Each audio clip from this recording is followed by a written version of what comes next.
Вие бяхте лекар, уши, нос, гърло, нали така? Да, смисъл, ако то общото си остава това, но не се занимавам. Как се ориентирахте от лекарската професия към енергетиката, тъй като често ви изписват енергиен експерт? Как така стана? Имам така самочувствие за това, сега ще ви кажа. Аз, когато влезнах в парламента, започнах да се занимавам с политика.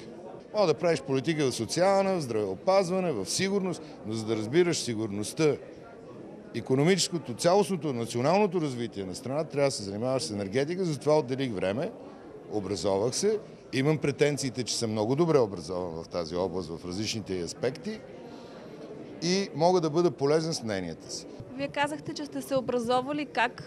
Като чета, взимам книги, чета, взимам докладите в комисията, чета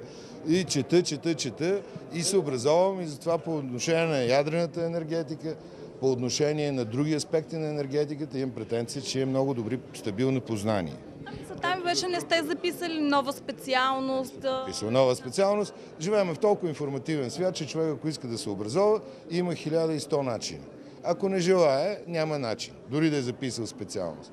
Искам само да ви кажа, че политиката на енергетиката и инженерната част на енергетиката нямат нищо общо. Така че много хора казват инженерите. Той е инженер. Какво като инженер?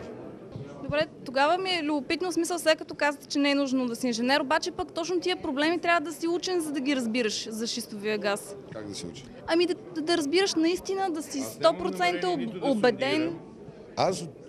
Как да съм убеден? Отивам на една среща, на втора среща, влизам веднъж в интернет, 2 пъти, 100 пъти в интернет чета. Защо сте толкова убеден, че това е безопасно? Защото това съм видял. Защото аз питам тези, които са противниците, дайте ми убедителни доказателства. Наши учени, тук български, се подписаха под един общ документ 30-на, не се спомням точната бройка, но 30-на учени със становище за шистовия газ, които бяха против добива. Чели ли сте ги тях? Значи, не знам за кой документ ми говорите, кои са тия 30 души, защото те са учени, щом си изкарват хляба с това, защото щом имат академична претенция, те трябва много добре да си направят сметка, че това, което са го написали, е разумно, правилно, мъдро, доказано. Ако е нещо политическо... Не е политическо, научно. научно. Да говори, не знам колко е научно, не съм експерт учен в това.